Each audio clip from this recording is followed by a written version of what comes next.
In America, per trovare un lavoro, gli studenti adesso, invece di andare all'università pagando poche tasse o niente addirittura, devono appunto incontrare dei debiti. Questo farà sì che dovranno ripagare in tanti anni. Per mettere insieme una famiglia uno deve sobbarcarsi un mutuo che ci vogliono 30-40 anni. Si fa il mutuo anche per comprarsi la macchina ormai, per andare a lavorare peraltro. E poi ci sono i nostri sistemi di carta di credito che sono assolutamente difficili da rimborsare. Quando si paga tutto questo c'è una deflazione da debito, e questo è il motivo per cui i lavoratori non hanno più i soldi per comprare quello che essi producono. Questo è il motivo per cui i banchieri invece hanno assistito, diciamo, godendo a questo aumento della produttività. Ora, ho parlato in linee generali, in linee di principio fino adesso, però forse è il caso di dare un esempio di un paese che vi ha cercato di dire così dovete fare, perché se l'Italia vuole avere successo è questo che dovreste fare. E qual è il paese punto di riferimento per voi, vi viene detto? La Lettonia, perché è il paradiso dei liberisti, dove praticamente stanno costruendo quel tipo di economia che anche voi vi dicono dovreste creare, e hanno creato un paradiso neoliberista. La Merkel, Sarkozy, bene, tutti come la Lettonia, tutti assolutamente. Cosa fate in Lettonia? È avere una tassa sull'occupazione del 59%, 59% sul lavoro. C'hanno una tassa sulle immobili dell'1%. Quando ci sono andato ho chiesto ma com'è che erano arrivati a questo 1%? L'avevano basato sulla valutazione più recente dei beni immobiliari, che era stato del 1917, prima della rivoluzione russa. Così erano stati valutati. E qui cos'è accaduto? In realtà c'era una tassa bassissima appunto sugli immobili, una tassa molto alta sul lavoro, quindi, e praticamente non c'era occupazione, ma c'è stata una bolla degli immobili, una bolla immobiliare. Si sono spesso rimproverati gli esponenti di questa bolla immobiliare che hanno fatto un sacco di soldi su questo meccanismo, i meccanismi di proprietà, ma il meccanismo della speculazione immobiliare in America in realtà è che fondamentalmente la rendita serve a pagare, la rendita di immobile serve a pagare l'interesse. Qualunque cosa l'esattore dà in termini di tasse, dà indietro, è disponibile per essere pagata alle banche sotto forma di interesse, per cui sono le banche che si trovano tutta la rendita che invece doveva arrivare al latifondista, all'aristocrazia che disponeva di terre della vecchia Europa. Quindi i banchieri sono diventati la nuova aristocrazia adesso. Ed è qualcosa che ci riporta al feudalesimo. Quello che avete visto oggi e quello a cui assistiamo oggi è lo stesso meccanismo che ha portato alla nascita del feudalesimo europeo, con quel tipo di appropriazione. È qualcosa che le banche fanno a nome dei loro clienti, dei monopoli, del settore immobiliare e del settore legale. Il risultato è che 1/3 della popolazione lettone fra i 20 e i 35 anni di età o è emigrata, è dovuta andarsene dal paese o sta pianificando di farlo. La popolazione si è ridotta del 15% sotto il governo neoliberista. La speranza di vita si sta abbassando, i tassi, le percentuali di matrimonio si stanno abbassando. Chi è che si può sposare, comprare una casa quando le tue retribuzioni vengono tassate al 59% e devi assumerti un debito di questo tipo? Ora, in Lettonia un anno fa mi sono incontrato con delle agenzie, delle assicurazioni, e ci sono resi conto che era un problema e hanno detto guarda alle banche, guarda non puoi raccogliere dal valore dei beni immobiliari assicurati. E la soluzione a questo punto non è stata quella di tassare di più in modo che ci fosse meno, tassare più gli immobili. La soluzione è stata in realtà di andare dalle banche e dire: quando vi arriva qualcuno per aprire un mutuo, per accendere un mutuo, bisogna che firmino i genitori, le zie, gli zii, i figli, in modo tale che quando ci sia una rescissione non solo veniamo a pignorare te, ma anche tutta la famiglia, non i figli, e facciamo emigrare tutta la famiglia o li riduciamo nella più abietta povertà. Lo stesso sta accadendo in Islanda. L'Islanda forse anche peggio, perché si è parlato dell'Islanda come se fosse un modello di ciò che dovrebbe essere, ma in realtà è stato un modello di come la popolazione dovrebbe votare contro le banche.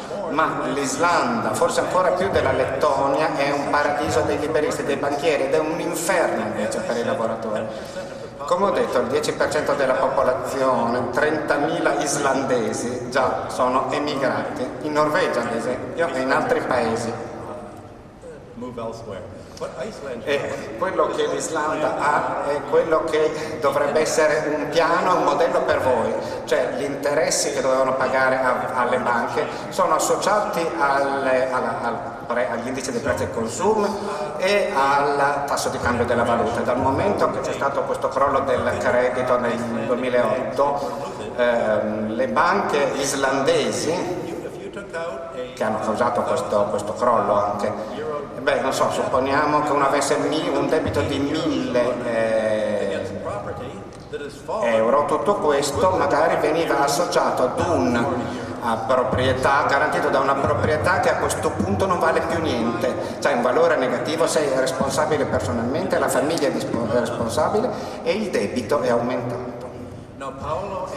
Paolo mi ha chiesto prima in realtà di parlare un momento delle vulture banks, no? Quando queste banche responsabili islandesi sono fallite e negli ultime settimane hanno incominciato ad arrestare alcuni di questi, quando le banche sono crollate, allora il governo effettivamente sul suo Consiglio europeo ha detto: indipendentemente da questo dovete punire i lavoratori, ma dovete anche vendere le banche ai cosiddetti fondi avvoltoio, a questi vulture funds. Questi investitori a avvoltoio hanno cercato in realtà di predare l'Islanda e secondo la Costituzione islandese però questi non potevano aumentare i debiti indicizzandoli, invece l'hanno fatto. Secondo l'accordo bancario la loro promessa era stato che se si comprava una banca a 10 centesimi per ogni dollaro di valore bisognava rettificare i debiti del 90% e le banche avevano promesso di farlo, invece non l'hanno fatto, non hanno mantenuto la promessa e quindi gli islandesi e gli economisti hanno richiesto a quel punto che il governo applicasse questa norma che era stata concordata. Il governo socialdemocratico islandese ha detto: non dobbiamo fare quello che il popolo ha detto, il popolo ci ha eletto, noi a questo punto lavoriamo per le banche, perché la socialdemocrazia significa governo delle banche, governare per conto delle banche, governare per un piccolo numero di famiglie. In Inghilterra, in Germania, in Olanda il partito socialdemocratico ha detto: noi siamo parte dell'Europa, non siamo parte dell'Islanda, non siamo la vostra democrazia, siamo la democrazia dei banchieri europei, inglesi, tedeschi, olandesi che ci hanno sostenuto, che ci hanno messo al potere.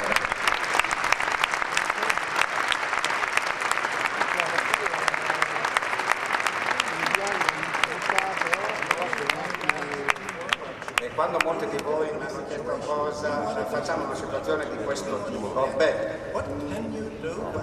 vogliamo essere attivi, cosa possiamo fare? Potete essere attivi su entrambe le estremità dello spettro, che sono entrambe corrotte. Per me quello che è sorprendente è che i partiti socialdemocratici, che è una cosa mi sorprende, che teoricamente dovrebbero essere a sinistra dello spettro politico, eppure si sono spostati sulla destra del schieramento politico. Ora, io ho conosciuto gran parte dei leader socialdemocratici americani, anche del mondo. Questo ho cominciato da quando ero ragazzino, fondamentalmente. Negli anni 60 mi veniva detto che le spese di viaggio e di albergo di ogni rappresentante della seconda internazionale socialista, di cui Dimitri Papandreou, greco, allora era presidente, venivano pagati dalla CIA, albergo e hotel e viaggio.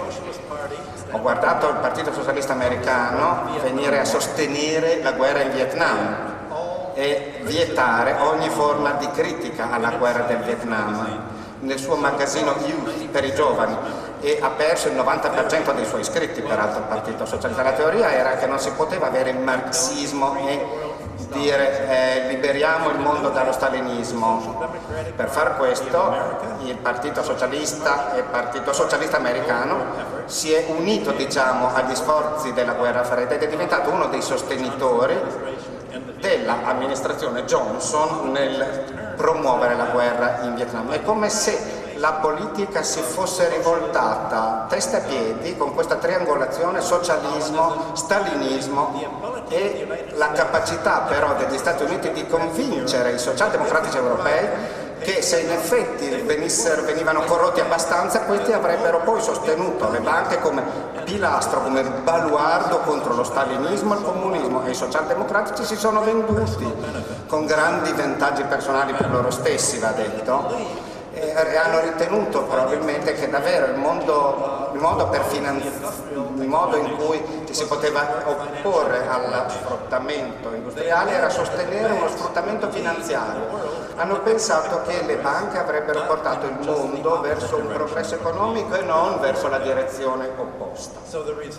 Pertanto il risultato è che i partiti socialdemocratici dell'Islanda, ma anche della Lettonia, ma anche della Scandinavia e anche di altri paesi europei ora ritengono che c'è un modo per assumere lavoratori ed è tramite l'austerità, cioè abbassando del 30% le retribuzioni, e poi smetti di far figli, che è un lusso, emigra se proprio devi, e allora ci sarà un equilibrio.